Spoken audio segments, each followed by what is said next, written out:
that we have also about divine is very confusing. But this is not knowledge. This is never the knowledge.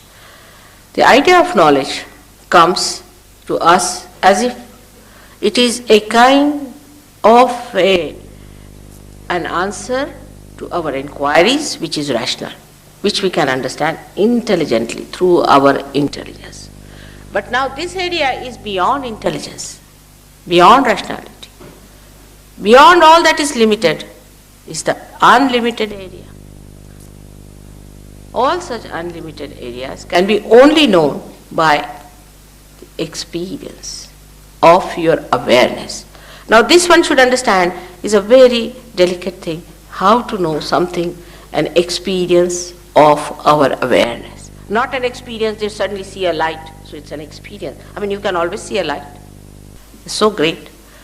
The people feel about it that they have seen some light suddenly sparking before them. Nothing so great. There could be some areas from there a sparking can come, and maybe it is of no use to you, but just you might feel that you have experienced.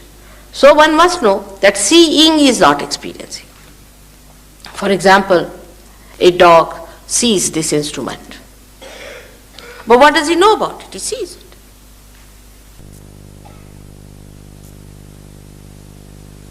Awareness, the human awareness, has so many great things about itself compared to the animal awareness.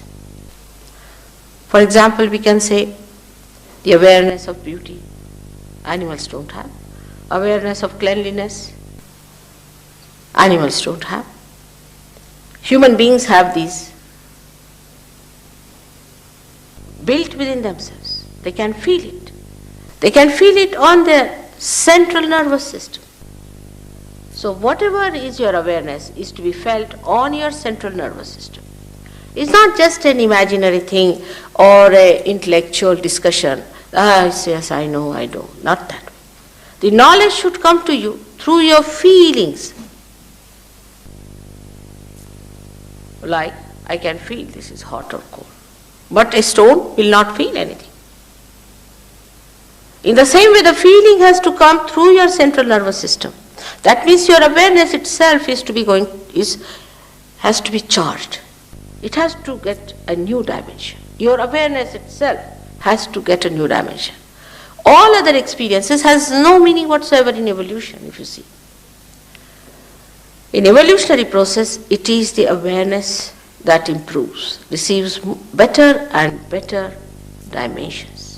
And these dimensions have reached its maximum at the time when you become a human being, where your awareness is just ready to receive the awareness of the universal being, of the collective being, so that you become the collective being. Now I would like to tell you about this within ourselves, how we are placed. For every practical purposes, you should not take me for granted. But you should not also deny what I tell you. It's like entering into a new university.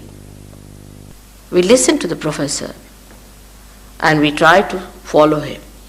Supposing he propounds a hypothesis before you, then you just start judging it. Work it out. If it